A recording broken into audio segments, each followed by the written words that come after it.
8th heading, factorize each of the following. Okay, ಈಗ ಒಂದು question ಕೊಟ್ಟಿದ್ದಾನೆ, ಅದನ್ನ ಫ್ಯಾಕ್ಟರೈಸ್ ಮಾಡಂತ ಹೇಳ್ತಾ ಇದ್ದಾನೆ.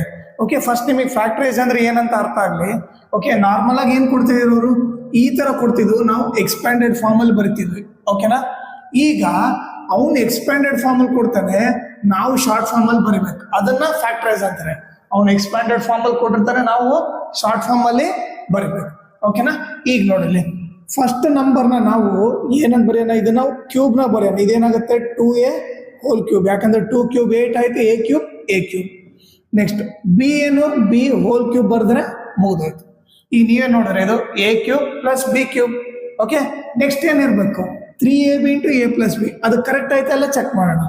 3a ವ್ಯಾಲ್ಯೂ ಏನಿಲ್ಲಿ 3 ಇಂಟು a, ಇದು 2a ಇಂಟು ಬಿ, 3ab ಆಯ್ತು, ಇಂಟು a ಪ್ಲಸ್ ಬಿ ಏನು 2a ಪ್ಲಸ್ ಬಿ ಆಗುತ್ತೆ.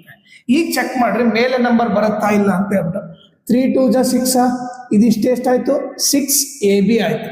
6ab ಇಂಟು 2, 6 2 ಜಾ 12 ಆಗುತ್ತೆ.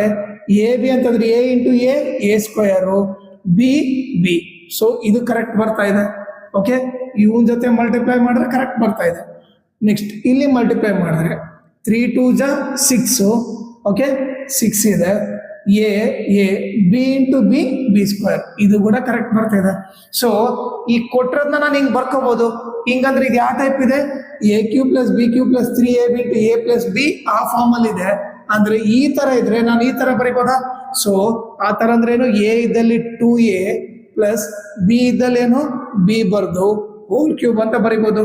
ಸೊ ಬ್ರಾಕೆಟ್ ಅಲ್ಲಿ ನೀವು ಆ ಫಾರ್ಮುಲಾ ಬರಿಬೇಕು. ಯಾವ ಫಾರ್ಮುಲಾ ಯೂಸ್ ಮಾಡಿದ್ವಿ, a plus B whole cube is equal to a cube plus B cube plus 3ab into a plus B.